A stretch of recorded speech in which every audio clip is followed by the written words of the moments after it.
안녕하세요. 82년생 왕모입니다. 네, 오늘은 여러분들께 3스텝 점프와 러닝 점프하는 방법을 조금 더 차분하고 분석적으로 말씀드리기 위해서 제가 직접 점프한 영상을 여러분들과 같이 보면서 본인의 최고 타점은 어떻게 하면 찍을 수 있는지에 대해서 함께 얘기해 보도록 하겠습니다. 네, 먼저 제가 오늘 말씀드리는 것은 어떤 장비를 가지고 데이터를 바탕으로 한 분석은 아닙니다.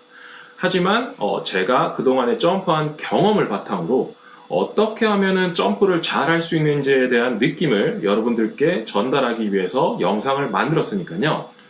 참고해 주시고 끝까지 재밌게 시청해 주시면 감사하겠습니다. 네, 첫 번째로 3스텝입니다. 바로 영상 보면서 이야기해 보도록 하겠습니다. 네, 전체적인 동작을 한번 보면 이런 식으로 점프가 진행됩니다. 네, 하나씩 짚어볼게요. 첫 번째로 말씀드릴 것은 보폭과 스텝입니다.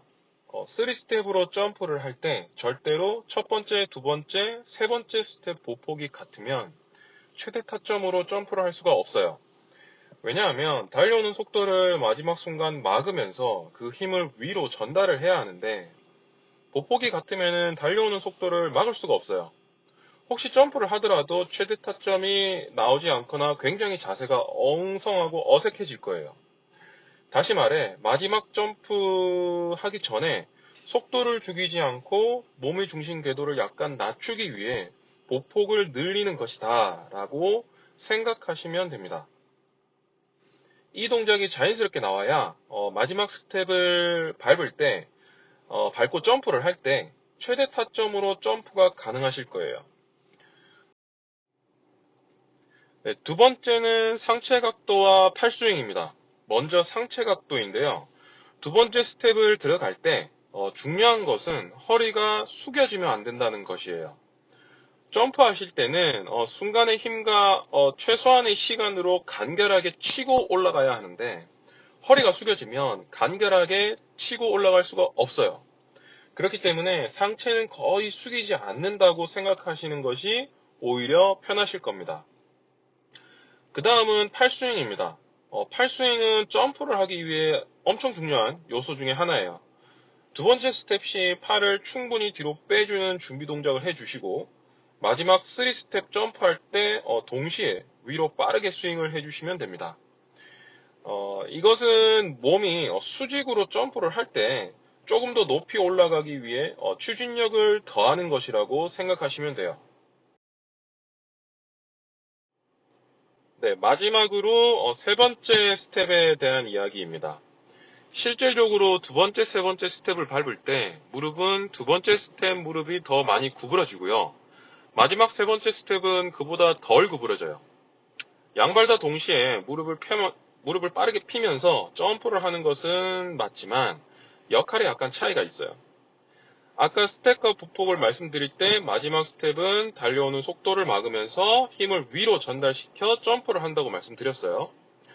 이때 마지막 스텝에서 막아주는 중요한 역할을 하는 게 마지막 스텝 발이고 그 중에서도 아킬레스건의 역할이 굉장히 중요해요. 뒤꿈치가 거의 바닥에 닿지 않고 스프링 역할을 해주면서 점프를 한다고 생각해 주시면 편할 것 같아요. 아킬레스건은 스프링과 같은 우리 몸에서 스프링과 같은 역할을 하기 때문에 얼마만큼 길고 튼튼한 스프링을 장착했느냐가 굉장히 점프할 때 중요해요. 제가 봤을 때는 타고나는 점프는 여기서 결정난다고 저는 생각을 하거든요. 특히 탄력이 좋은 흑인들을 보면 다리는 굉장히 긴데 종아리 근육이 많이 올라오고 아킬레스건이 길다는 것을 볼 수가 있어요. 굉장히 부러운 체형이죠. 저는 이런 체형은 아닌 것 같아요. 네. 마지막으로 3스텝에 대한 포인트를 다시 한 번 더 정리를 하고 러닝 스텝으로 넘어가도록 하겠습니다. 첫 번째는 스텝에 대한 즉 보폭을 자연스럽게 익히고 두 번째는 팔과 상체를 강하게 채고 세 번째는 두 번째 스텝 때 상체를 너무 수그리지 않고 첫 번째에서 두 번째 넘어갈 때 넓은 보폭에 따라 자연스럽게 몸 중심 궤도를 낮추고 마지막으로 마지막 스텝은 빠르게 가져오면서 낮췄던 몸의 중심을 위로 올리면서 달려오는 속도를 위로 방향 전환을 한다는 느낌으로 점프를 한다. 요렇게 이제 3스텝에 대한 내용을 정리할 수 있을 것 같습니다. 네, 그러면은 바로 다음으로 러닝 점프에 대한 이야기를 해볼게요. 네, 먼저 러닝 점프하는 동작을 같이 한번 보도록 하겠습니다. 우선 러닝 점프가 조금 전 설명드린 3스텝 점프와 가장 다른 것은 마지막에 한 발로 점프를 한다는 것이죠.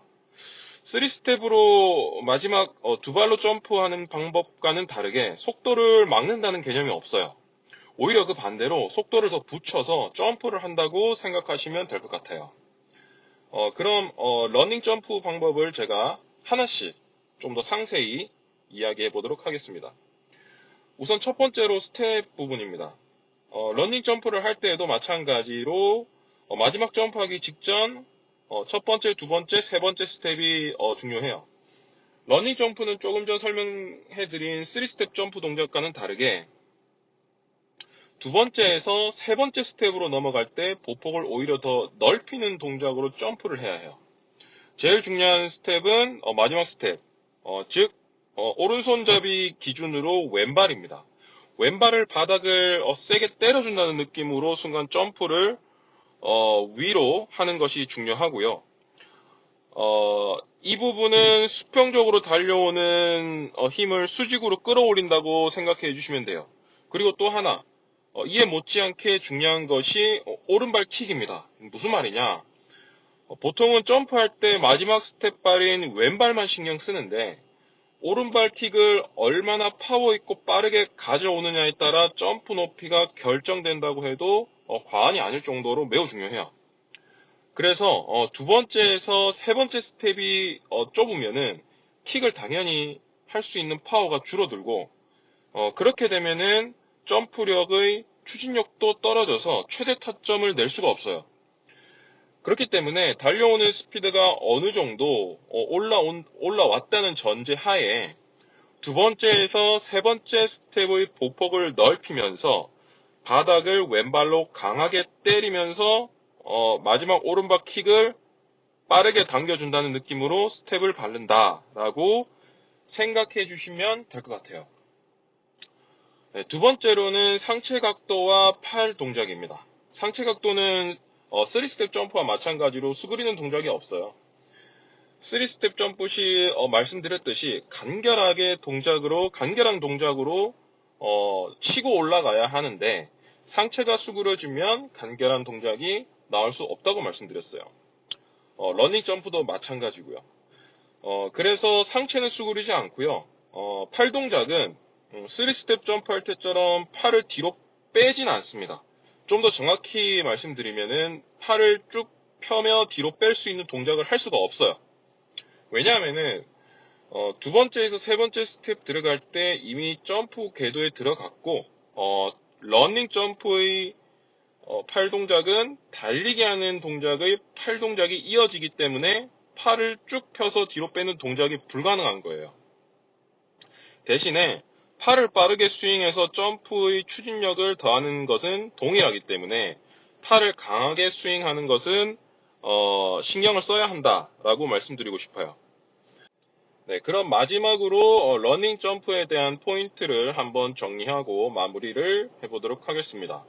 첫 번째는 스텝에서 마지막 두 번째, 세 번째 스텝으로 넘어갈 때 보폭을 넓히고 오른손잡이 기준 마지막 왼발은 바닥을 강하게 때려주면서 수평적인 힘을 수직으로 올린다고 생각해 주시고 오른발은 강하고 빠르게 킥을 해준다. 두 번째는 상체는 수그리지 않고 팔은 달리기 동작의 팔 동작을 자연스럽게 이어가면서 마지막 점프하는 순간에 팔을 강하게 위로 스윙을 해준다. 네, 이 정도로 러닝 점프의 포인트를 정리할 수 있을 것 같습니다. 네, 지금까지 제가 설명해드린 영상에서 중요한 것은 여러분들께서 직접 운동을 하실 때 점프할 때의 스텝이나 자세가 완전히 내 것이 되었다는 느낌이 들 때까지 충분히 훈련을 해주는 것이 중요합니다. 이것을 바탕으로 웨이트 트레이닝과 제가 지난번에 올려드린 점프력 향상을 위한 루틴 운동 방법 영상을 참고해 주셔서 같이 훈련을 해주시면은 반드시 점프력 향상에 도움이 될 것 같습니다. 네, 오늘 준비한 영상은 제가 여기까지고요. 다음에도 좋은 내용으로 여러분들께 찾아뵙도록 하겠습니다.